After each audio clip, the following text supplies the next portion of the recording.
The honourable member for Vaughan Woodbridge. Thank you, Mr. Speaker. It appears that the honourable member from Carleton is as excited as we are to read the fall economic statement, and he'll get the chance, just as all Canadians will, to do so on November 21st. As the member knows very well, the fall economic statement is under wraps until then, which begs the question, really, as to why we are here today, talking about something we aren't allowed to talk about.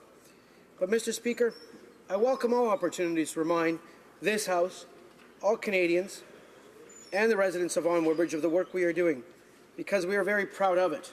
We are building a stronger Canada, a better Canada, and that means communities across this great country are benefiting from our government's fiscal plan. Our fiscal plan is sustainable by meeting our fiscal anchors and continuing to reduce the federal debt to GDP ratio. Nevertheless, the gloom and doom rhetoric of balancing budgets was the cornerstone of the past government, trying to convince Canadians that austerity measures were the only way to economic growth. Frankly, that plan and that rhetoric failed Canadians.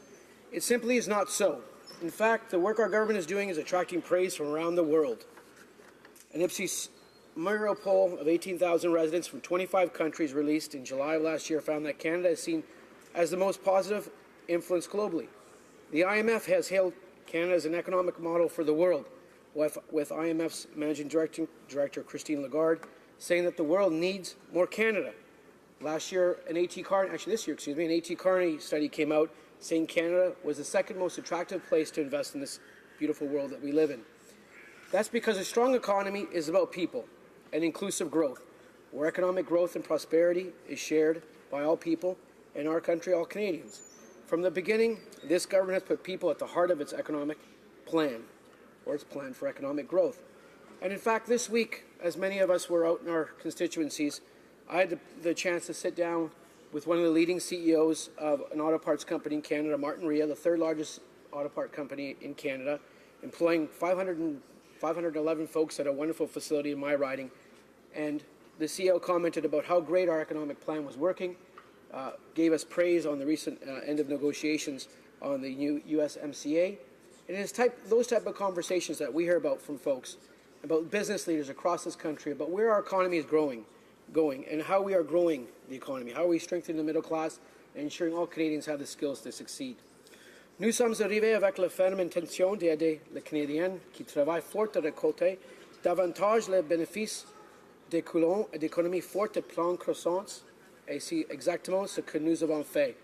C'est la raison pour laquelle la première action du gouvernement a été de demander aux Canadiens de payer supérieur de 1% de payer un peu plus, afin de pouvoir baisser les impôts de la classe moyenne. Grâce à la réduction des impôts de la classe moyenne, plus de 9 millions de Canadiens peuvent faire plus d'économies et investir ou acheter ce dont ils ont besoin.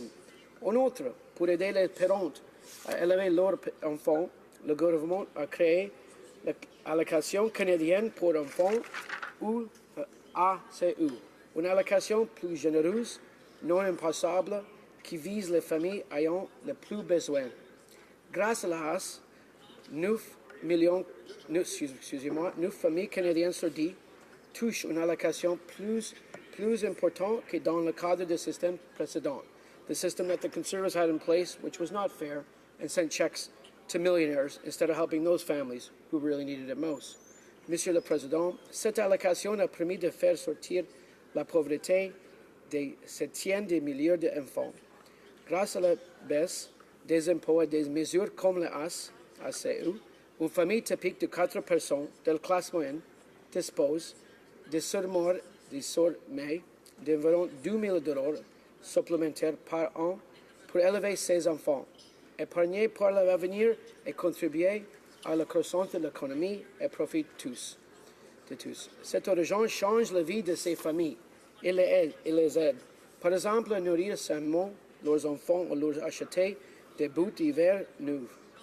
Que plus est, l'année dernière, à la même époque, le gouvernement a pris des mesures pour aider les travailleurs à faible revenu, ce qui a conduit à l'introduction dans le budget de 2018 de l'allocation canadienne pour les travailleurs, ou ACT. La ACT a une vision améliorée, plus généreuse et plus accessible de la prestation fiscale pour le revenu de travail à compter de janvier 2019. La ACT permettra aux travailleurs à faible revenu de voir plus d'argent de leur portefeuille. Elle encouragera également un plus grand nombre de personnes à occuper un emploi et la garder tout en offrant une aide réelle à plus de 2 millions de Canadiens qui travaillent fort pour intégrer la classe moyenne. Nous prenons aussi des mesures importantes pour aider les personnes âgées. Après une vie de dur labeur, la retraite est censée être la récompense. Or, au Canada, pour beaucoup d'années, surtout les femmes, elle implique simplement des difficultés financières. Nous croyons que cette situation est inacceptable. Voilà pourquoi nous augmentons le supplément de revenu garanti pour les personnes âgées seules, ayant un revenu modeste, donnant ainsi aux années les plus vulnérables une plus grande sécurité financière et tranquillité d'esprit. Nous avons aussi amélioré le régime de pension du Canada, RPC, une mesure historique cette année. Grâce à l'amélioration de l'RPC qui entrera progressivement en vigueur à partir de janvier 2019, les Canadiens auront plus d'argent lorsqu'ils prendront leur retraite et pourront ainsi moins dissocier leur économie et passer plus de temps avec leur famille. En collaborant avec la province et le territoire pour améliorer le régime de pension du Canada et grâce à la décision du gouvernement de rétablir l'âge d'admissibilité à la sécurité de la vieillesse à 65 ans au lieu de 67 ans, davantage de Canadiens pourront passer leur année de retraite dans de meilleures conditions dans la dignité. Monsieur le Président, grâce aux quelques 300 000 projets d'infrastructure approuvés depuis 2016, nous bâtissons également des collectivités fortes et résilientes. La majorité de ces infrastructures sont déjà en cours de réalisation, créant ainsi davantage d'emplois bien rémunérés et de qualité pour la classe moyenne. Par ailleurs, Monsieur le Président, grâce à un bon nombre de ces mesures économiques, utiliser la confiance des consommateurs s'est situé aujourd'hui au nouveau croisement sans précédent. En ayant plus d'argent à leur disposition, les consommateurs canadiens ont toutes les raisons d'avoir plus confiance dans leur situation financière. Ce n'est pas seulement le cas des Canadiens, c'est aussi vrai pour les entreprises qu'ils dirigent. Depuis 2015, les bénéfices après impôt des entreprises canadiennes ont presque doublé, ce qui signifie que les entreprises et les Canadiens qui les dirigent disposent les plus de ressources pour investir et stimuler la croissance économique. Nous reconnaissons que les petites entreprises sont des moteurs clés de l'économie. Parmi tous les emplois du secteur privé, 60% se trouvent dans les petites entreprises. C'est pourquoi nous avons réduit leurs impôts l'année dernière. En janvier, le gouvernement a réduit le taux d'imposition des petites entreprises à 10%. Et en janvier 2019, nous réduirons à nouveau le taux qui tombera à 9%. Le taux d'imposition, combien fédéral, provincial et territorial des petites entreprises sera alors 12,2%, de loin le taux le plus bas des pays de G7. Les résultats de ces mesures sont très éloquents. L'économie canadienne est toute évidence forte en pleine croissance. En 2017, avec 3%, le Canada a connu la plus forte croissance économique de tous les pays du groupe de G7 et devrait continuer à afficher cette année et la prochaine l'un des taux de croissance économique le plus fort. Il y a plus de bons emplois bien rémunérés pour les Canadiens. Au cours des 3 dernières années, les Canadiens ont créé plus de demi-million d'emplois à temps plein, ce qui a fait chuter le taux de chômage à son niveau le plus bas depuis 40 ans. Le salaire des Canadiens augmente. Pour le travailleur canadien moyen, la hausse des salaires est plus rapide que celle de l'inflation. C'est la tendance actuelle, c'est maintenant 2018 pourrait marquer l'année de croissance des salaires la plus forte depuis presque une décennie. La confiance des consommateurs est forte et le profit des entreprises sont à la hausse, ce qui ouvre la voie d'autres investissements susceptibles d'entraîner la création de plus d'emplois intéressants et mieux rémunérés pour les Canadiens. We know that we can't take Canada's economic strength for granted, though. This past year was a challenging one, especially with regard to the recent tax changes in the United States and concerns about what ongoing global trade disputes might mean for Canadian businesses. But, Mr. Speaker, as we all know, our government has worked hard. Our government has worked hard with our global partners. We finalized the CETA agreement, which is working well for Canada and for Europe, which is working extremely well, actually, I would say. We finalized and we've ratified CPTPP, which will come into the force at the end of the year. Another thing that will benefit many Canadian businesses and enterprises, including farmers from coast to coast to coast.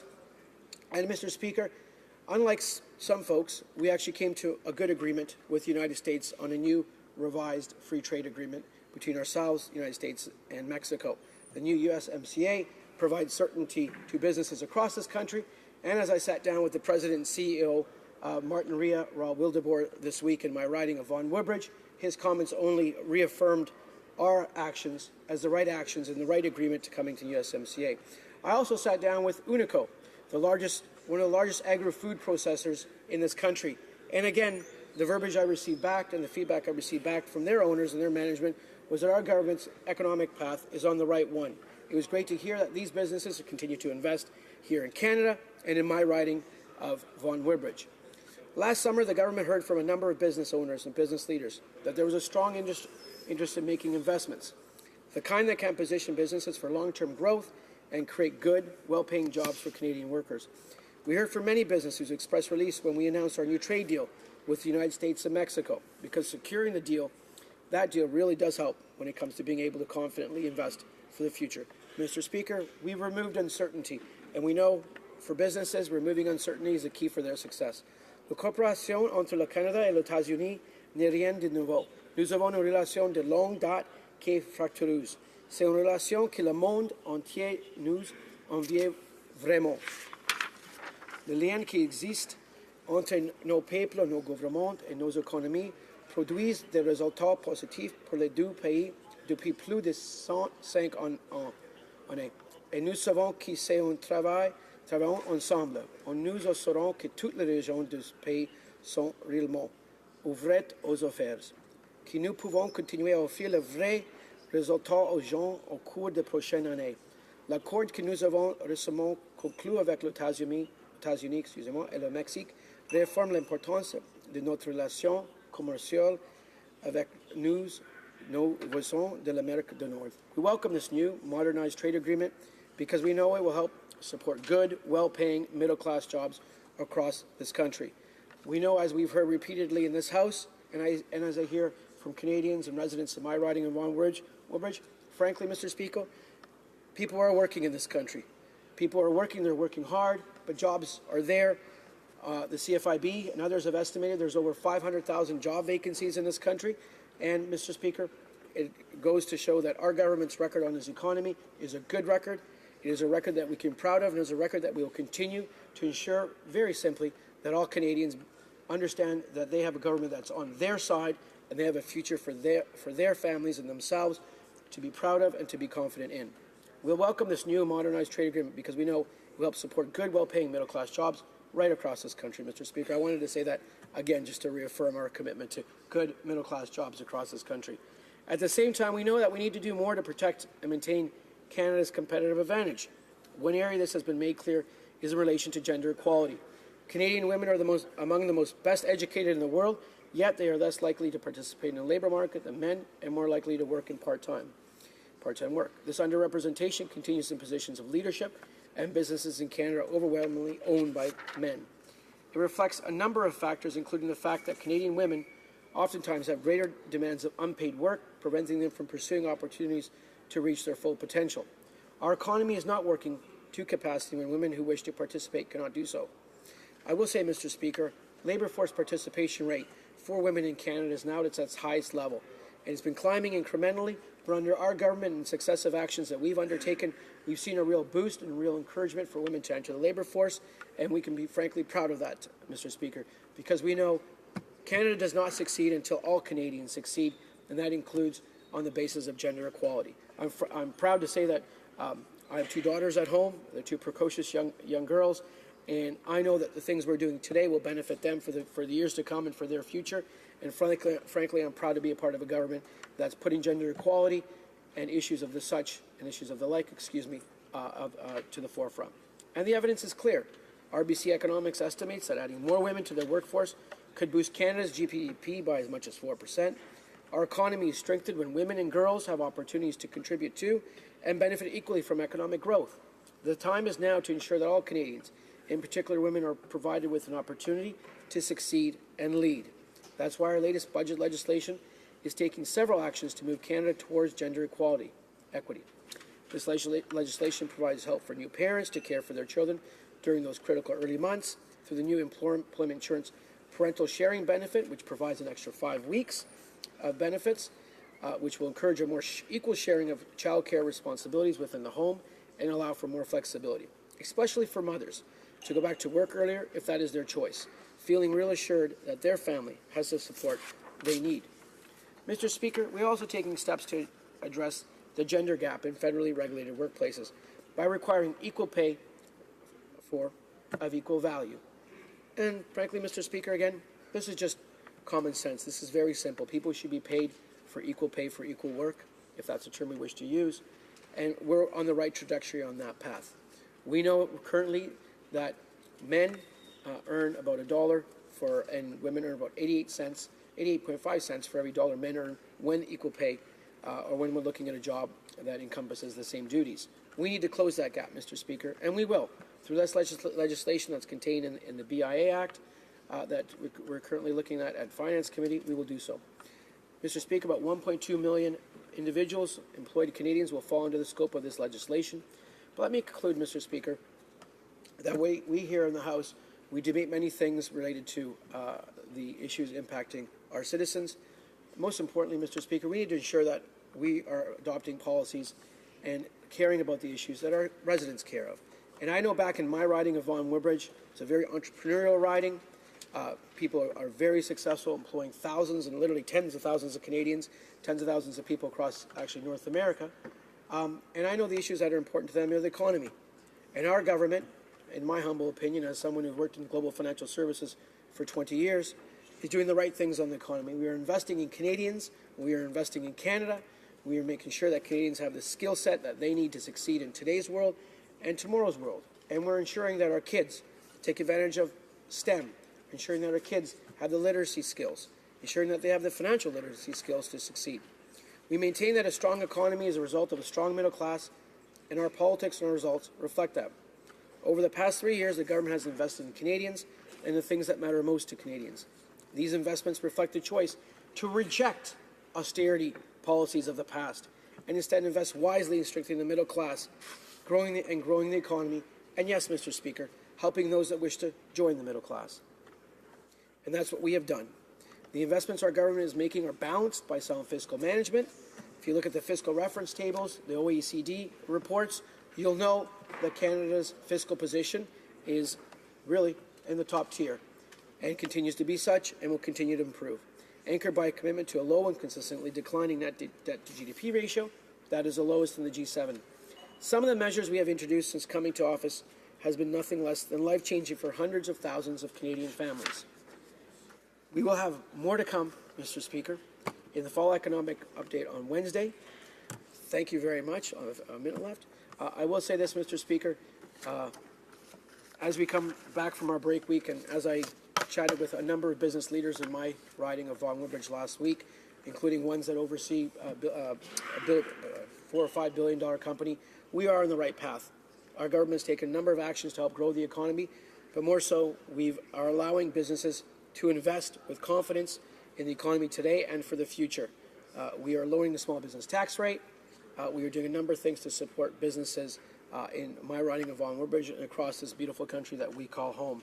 Our trade deals are strengthening middle class, creating good jobs, and improving our relations here in Canada and with our European North American and Asian trading partners. Thank you, Mr. Speaker.